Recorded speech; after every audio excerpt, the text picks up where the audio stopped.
This is another one of Bill Croft's collection. It is a Waterbury, and it is also a U.S. lock. I just love opening up military locks. This one doesn't look to be too tricky. Bill loves huge locks, and this is definitely not a huge lock, but it's a tricky one.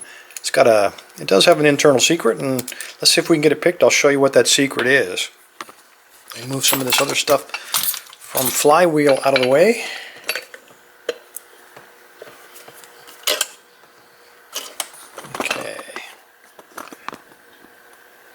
That ought to be good. And when I pick these, you really have to have a small pick and also a pretty thin tension wrench. Alright, and you need a special tool, which I'll show you in just a minute. Let me grab a 15 thousandths from Dan. This is a standard hook. And I'm going to move this camera just a bit to give me a little bit better angle.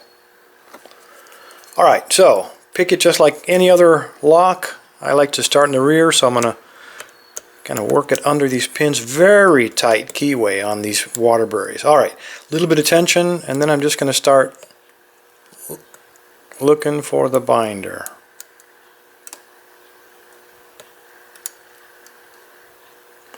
And I'm trying to get one of the pins, when it sets, it's on pin 1,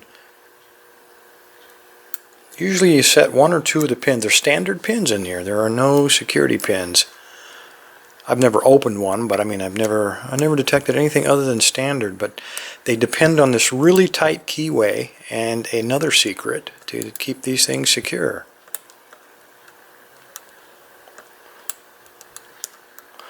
Alright, let me make one more pass because I think we're at the point where I need to reveal their secret.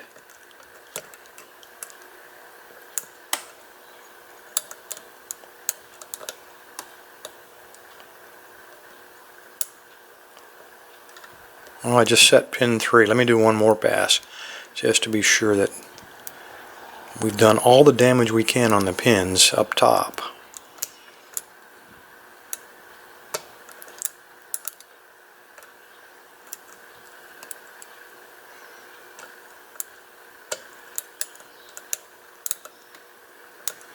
Okay, I think we have. I think we've done all the damage we can on the top pins. So that's twice I've said that. So you know there must be a bottom pins. And in fact, there are. On the bottom there's a little pin that protrudes into the keyway and blocks the core from turning.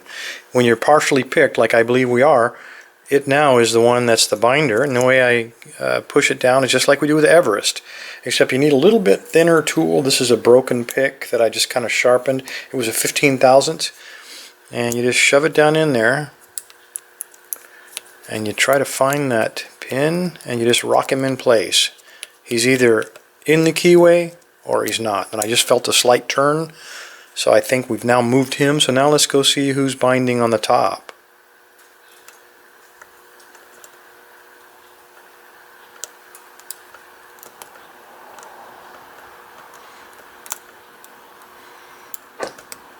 And there we go, we got an open. Fellas, these are tough locks, I'm not going to lie to you. The tightness of this keyway, very, very restrictive. You can see that it's very paracentric, so you kind of have to pick around this corner to get up inside of there. You need a very thin pick, say 15 thousandths. A 15 thousandths hook will get you there, but barely. And then you're going to need a little tool like this. It's just, like I said, a sharpened, it used to be a hook, and I just ground it down into a point, and you just shove it right along the bottom and you kind of rock it. So when you think you've picked all the pins on top, shove this down like we did on the Everest, rock it, and you'll feel that core turn just a hair. Then you can go back and finish off picking whatever pins are left up top. There are no security pins, but it's still not an easy pick. So there you go, Bill Croft's Waterbury. Now you know the Waterbury secret, fellas. Thanks for your time. Stay safe, stay legal.